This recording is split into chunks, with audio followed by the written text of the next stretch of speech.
snacks. What it do, snackers and snackettes? It's your boy Gage here, loading snacks, hashtag ICYMI, which just in case you missed it, which happens to be last week's news. Without any further ado, let's do. Number 1. Killer Instinct Season 3 has released with returning characters Kim Woo and Tusk, and adds in special characters Rash from Battletoads and the Arbiter from Halo. So, I am thoroughly impressed with the way that Killer Instinct is transitioning from season to season. The original release, giving you the option to say, you know what, I just want to buy one character, but I can basically play the full game. I can play against anybody I want to. And then if I like another character, I can buy that character, like really being able to do a piecemeal and allowing it to coexist over the years since its initial release. I just think it's really smart. So I'm thoroughly impressed with the way that Killer Instinct has just continued to progress over the years, allowing them to do seasons. Starting out by allowing you to piecemeal your options. I like this character, or I think I like this character. I'm going to pick this character and I'm going to play with this character, and I can play the whole game if I want to. Or I can buy a couple of characters, or I can buy the whole thing. I think it's a really, really smart way to do something like a fighting game. I would really love to see others kind of take that same approach, even if it's not specifically a fighting game. It could be a side-scrolling brawler or something like that, and you don't want all the characters, why should you have to buy all the characters? I just think it's really smart. I'm very eager to see how they handle the next 4 characters as they release them in Season 3, and have high expectations for Season 4. Number 2. Marvel's Deadpool continues to break records. This time, it's taken the top spot for the highest grossing R-rated film of all time, with $745 million in earnings worldwide, beating out The Matrix Reloaded, which topped out at $742 million. Can't say enough about Deadpool. Just the right time, the right people, the right film done the right way. It is leaving a mark, not just in comic books and comic book film, but in cinema history, period. And that's a really big deal. And as a comic book geek, I love it. I love what it's doing to the industry. I love that it's taking what Hollywood studios see as tradition and turning it on its head. A movie that comes out in February, Valentine's weekend of all, can't be this successful, shouldn't be this successful. A comic book movie shouldn't be this successful, can't be this successful. A rated R movie can't be this successful, shouldn't be this successful, and just breaks all of that down. Meaning, we have so much more that we'll see, and with all of what's coming out this year, it's only gonna get better.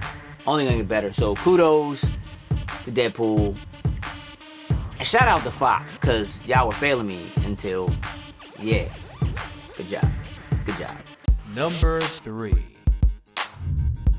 DC Comics, riding high on the success of Batman vs Superman's opening weekend, held their Rebirth reveal event at WonderCon.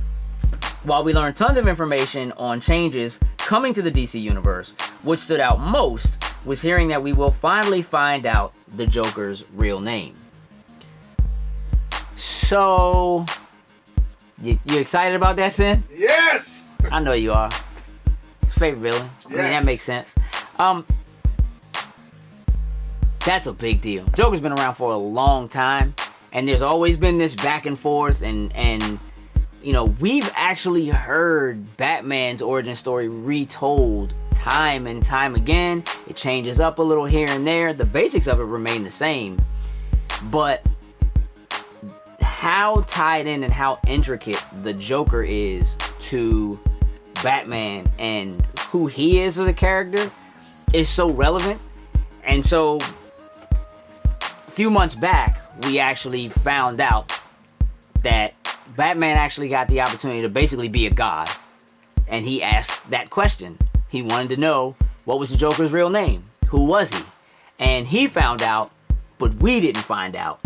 And now we're gonna get to find out. So keep your eyes peeled and your ears open. Soon as we know, we'll tell you. But trust me, that's the kind of news won't just be here. It's gonna be on all your big regular local TV, radio, and it's gonna be a big deal. Just keep your eyes peeled. We'll be all over it. Bryson? Damn straight. My man. Number 4. Two Worlds 2 developers, Reality Pump Studios, announced that 2 new pieces of DLC are coming to the game later this year. Yep. The game that came out in 2010 is getting 2 new story updates and 8 new multiplayer maps. I'm perplexed. I don't even I'm gonna say that Two Worlds 2 was mediocre at best. Sin? Agreed. Mediocre at best. Like, I'm gonna say like it was scoring like 6s maybe, something around there. I owned it.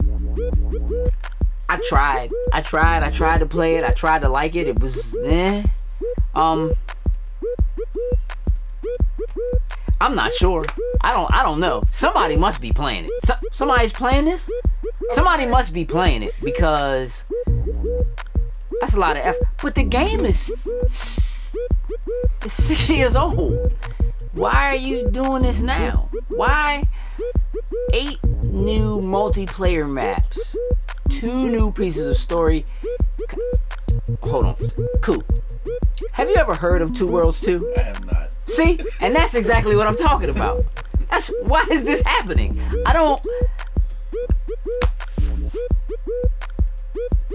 Number 5. Batman vs. Superman had a phenomenal opening weekend, grossing over $170 million domestically, despite being almost completely panned by critics. Audiences did not agree, and they showed it. I thought the film was It was okay. It's worth watching. Wasn't bad. I don't think it was bad. Critics seem to feel like it was bad. I guess I'm not a critic. I don't think the film was bad. Still, people wanted to see it and they went and saw it. It's a good weekend to do it. It's Easter weekend. Maybe that's what did it. Regardless, it's doing well. And I think it's going to continue to do well. I think the Chinese domestic opening was like $21 million or something like that. I don't even know why they matter to them. So, Superman don't even matter to me. He matter to you? Absolutely. Does he matter to you? Okay. Superman matter to you? Hold tight. My man Jerry Gaylord. Superman matters to you. Love and respect. I appreciate it. Don't matter to me though. So, listen, I am so glad that everybody had a chance to go out and see it. I bought like 5 tickets, so I helped contribute to that. And I think it's going to continue to break box office records. We'll see what happens in the coming weeks. There's nothing else coming out. Nothing else to knock it off. So it ought to keep doing well. Unless it turns out the critics were right. Cool, were the critics right? Slightly. You changed your mind. You don't even count no more. 5 to a 6.5. Whatever. Ladies and gentlemen, that's been hashtag ICYMI. I'm Gage. You can follow me all over social media, but you can't follow me by looking for Gage. You got to follow Empty Shells. It's MTSHELLZ. And do us a favor, make sure you follow at Loading Snacks across the board. Facebook, Instagram, Twitter. Please, all the above. Just search us. You'll find us. Drop us a comment. Let us know how you feel. Tell me what you think. And tell us what you want to hear us talk about. I think that's it. Kay, is that it? Podcast. I'm out. No? Podcast. Guess where you can find that? Say it. On Instagram, on iTunes and Stitcher. Now available on iTunes and Stitcher. Yeah, real talk. You guys can find us, our podcast, on iTunes and on Stitcher, and really anywhere else you go to get your podcast. We always post it to our Facebook page. So please, by all means, make sure you go, you download, you like, you share, and drop us a comment. Let us know what you think. With that, I'm out. Toodles and lose.